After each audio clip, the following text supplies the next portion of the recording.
Hello aspirants, how are you all? Hope you are doing good. So today we are going to launch a new playlist for UPSC 2026 attempt. So this playlist is mainly focusing on UPSC mains as well as a little part will be focusing on UPSC prelims. So on mains, which paper? GS paper 2, International Relations. So that forms a significant syllabus of General Studies paper 2 in UPSC Civil Service Examinations mains. So in that we are continuously witnessing India and US going through a lot of frictions with respect to economical dimension. So and today's Hindu, if you have read today's Hindu, the date is 11th September. There is a front page news quoting Mr. Trump and Mr. Modi signal trade negotiations may resume soon. So again, we'll be back on track with the US going on a soft tone. So going with the news before knowing the India-US relations. So India and the US, as you know, both are the world's largest democracies, India and the US. We have borrowed our constitutional features from the US in many dimensions, say for fundamental rights, say for judicial review, judicial activism, so president, method of president. So everything we have borrowed from we have inspired from the United States Constitution. So given that, during the Cold War era, so we means India was taking a non-aligned stand. It was saying we will not align with any of the bipolar world. We are going to stand neutral. At that point of time, US got tensed due to it, and it was showing its interest to Pakistan at that time. It was merging with Pakistan to show its opposition to India. So what we were doing in 1971, we were fighting with Pakistan. At that time, US was helping Pakistan by placing its seventh fleet in the Pakistan, so showing its support for Pakistan against India. So the 1971 Pakistan war, as you can see in the screen, thus it placed its 7th fleet in support of Pakistan. So this epitomized misinterest. So however, after India opened its gateway in which year? In 1991, LPG reforms, liberalization, privatization as well as globalization. So in the year 1991, our economy was opened. So majority of the foreign direct investment came from the United States. So again, after 1991, in 2005, India and US, we signed a civil nuclear agreement. So it was a watershed moment. So watershed means what in international relations or in any context? So watershed means important turning point. So this India-US civil nuclear agreement was a watershed. It was a big turning point. So legitimizing India's access to nuclear commerce. But India was not a part of NPT, Nuclear Non-Proliferation Treaty. So India was not a part of NPT, but still it gained access to nuclear commerce. So it was a big advantage for India. Then coming to next dimension, strategic and defense cooperation. So the United States has emerged as a major supplier of defense equipments to India. So around in 2000, if we see in the year 2000, it was very negligible amount. We cannot even measure. So that was very negligible. But when it comes to present day, it is around 20 billion US dollars. So we have grown our trade deal with respect to defense with US so much, around 20 billion US dollars. So foundational defense agreements like LEMOA. What is LEMOA? So Logistics Exchange Memorandum of Agreement, in which year? 2016. So this allows both countries' militaries to use each other's bases for supplies, repairs as well as refueling. It is a most important agreement. So for example, what we can do, Indian Navy ships, we can use United States bases which is in Diego Garcia or Guam. So also US spacecraft can refuel at the Indian facilities. So as per this agreement signed in 2016. What is the agreement name? LEMOA. So whatever you are discussing in this lecture, please use it in your answers so that your main answers in GS paper 2 would be enriched in international relations.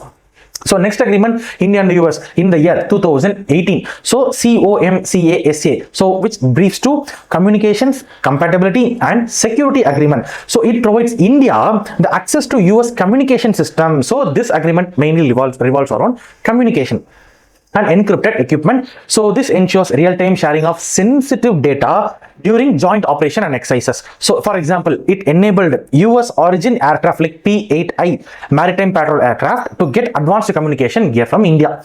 So next agreement, last agreement, important significant agreement, 2020 we got BECA, Basic Exchange and Cooperation agreement for geospatial intelligence. So this agreement revolves around geospatial intelligence. So facilitates sharing of high-end geospatial maps, satellite imagery, as well as topographical data. So it enhances accuracy of Indian missiles, because once we get the geospatial data, our satellite system would be enhanced manner. It would operate in enhanced manner. So Indian missiles, Indian drones, as well as Indian navigation systems would get greater upper hand. So for example, it strengthens India's ability to track Chinese troop movements. So because in 2020 Galwan clash happened, right? So in order to avoid future clash movements, it strengthens India's ability to track Chinese troop movements along the LAC, and also improving the targeting of long-range weapons. So these three agreements have an idea so that we can use it in mains answer writing. So next, joint exercises like Malabar. This reinforces maritime interoperability. So strategically, if we see, both countries converge on the Indo-Pacific vision, because open, free Indo-Pacific region without Chinese influence. So that is what we are all aiming for. So on converging for the Indo-Pacific vision, we are aiming to ensure freedom of navigation first, then balance China's assertiveness two, and last one is uphold a rules-based maritime order. So these three important points, note it down. So then coming to next dimension, the most important dimension, we are facing friction right now, right? So that is economic and trade relations. So the US is the India's largest trading partner. More or less, it is largest trading partner. So bilateral trade, can you guess how much it is? So as you can see in the screen, it is exceeding 190 billion US dollars. It was exceeding 180 billion US dollars in the year 2022 to 2023. So India, what it exports? It exports information technology, IT sector, or software engineers. They are working night and day. So they are exporting software services. Another important sector is pharmaceutical sector. So IT and pharmaceutical sector services are being exported. These dominate the exports to United States. Then from there, we get defense, aircraft, and energy from the US side. So however, when it comes to economy, the disputes are bound to occur. So disputes persist. Washington's withdrawal of generalized system of preferences in 2019, this seriously hurt our Indian exporters. So tariffs, now the present news is about tariffs was on steel, aluminum, dairy. So these reflect the irritating factors among the India and US economic point of view. So US apprehensions over India's data localization and e-commerce policies also remain unsolved. So we have to solve these problems in order to remove the friction in economic part. So when it comes to technology and innovation partnership, both countries are mostly technology driven. In 2023, the initiative on critical and emerging technologies, in short form it is called ICET. So it is designed to enhance cooperation in areas such as semiconductors, artificial intelligence, quantum technologies, and next generation telecommunications. So in that, there NASA and here ISRO. So NASA ISRO collaborations included NISAR satellite. This signifies India and US relations in space exploration, and it does not stop there. It expands to clean energy cooperation, particularly in solar, biofuels, as well as in green hydrogen. So this reflects our global sustainability commitments in both visions, like for India also, at the same time for US also. We are aiming for a global sustainable commitment. When it comes to multilateral and global engagement, next dimension. So India and the US, we are coordinating in several multilateral forums like Quad. The most important one is Quad, India, US, Japan, as well as Australia. So we are moving in this quadrilateral security dialogue that emerged as a platform to enhance supply chain resilience, maritime domain awareness, and regional connectivity. So in every dimension, we are getting three important points. Please note down all the important points in your note so that while writing mains answer, we would incorporate all the important points. So with the US support for India's International Solar Alliance, again CISA prelims comes mains important point. So India's International Solar Alliance, as well as India's clean energy transition. So Washington has also expressed support for most important India's long-standing demand. What is it? United Nations Security Council's permanent membership. So for India's permanent membership in the United Nations Security Council, this Washington, which means United States, has expressed its support. So when it comes to people-to-people linkages, that is the next dimension. When it comes to people-to-people linkages, Indian diaspora, how much it would be? So as you can see on the screen, it is over 4.5 million in the United States. So it is a major strength for India because when it contributes to American politics, it contributes to America's academia, it contributes to their entrepreneurship, it contributes to exchange of cultures. So this also indirectly boosts our bilateral ties. So US remains the most attractive destination for Indian students to pursue our higher education. So we have studied multiple dimensions to answer a 15-mark question as well. So when it comes to the final part, before concluding, we have to see the challenges. What are the challenges? So despite growing convergence, certain friction exists. So trade protectionism and disagreements over the intellectual property rights, then e-commerce roles as well as the market access, these continue to create friction among the India and the US.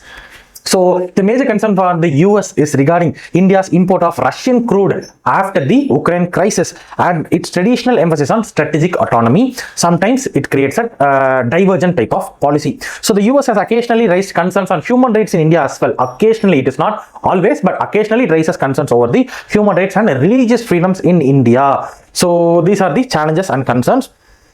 Moving to the next part, continuation part. India-US relations have matured into a comprehensive strategic partnership encompassing defense, trade, technology, and global governance. So while structural divergence persists, it is almost like it is creating huge tension for India's external affairs ministry, but still the trajectory remains positive. The long-term path remains positive because anyways, as per today's news, we are going to engage very soon again with United States. For India, this partnership is an instrument to leverage our economy, to leverage our economic growth, technological advancement. At the same time, for US, India represents a pivotal partner in sustaining a balance in Asian subcontinent.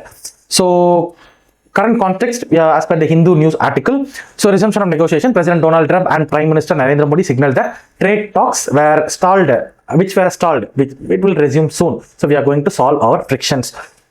So what were the core issues? As I was saying, tariffs on steel and aluminium, it was imposed by the United States. Then India's retaliatory tariffs on the US goods, as well as differences in data localization, intellectual property, e-commerce rules, and agricultural imports. So these are the core issues, and they say this will be resolved. So the important statements issued by the two sides leaders are: Trump emphasized looking forward to a successful conclusion, and Mr. Modi reiterated India's willingness to work together for a prosperous future. So in this lecture, we have at least comprehensively tried to cover India-US relationship in the present context, taking some historical significance starting from the Cold War era to recent developments.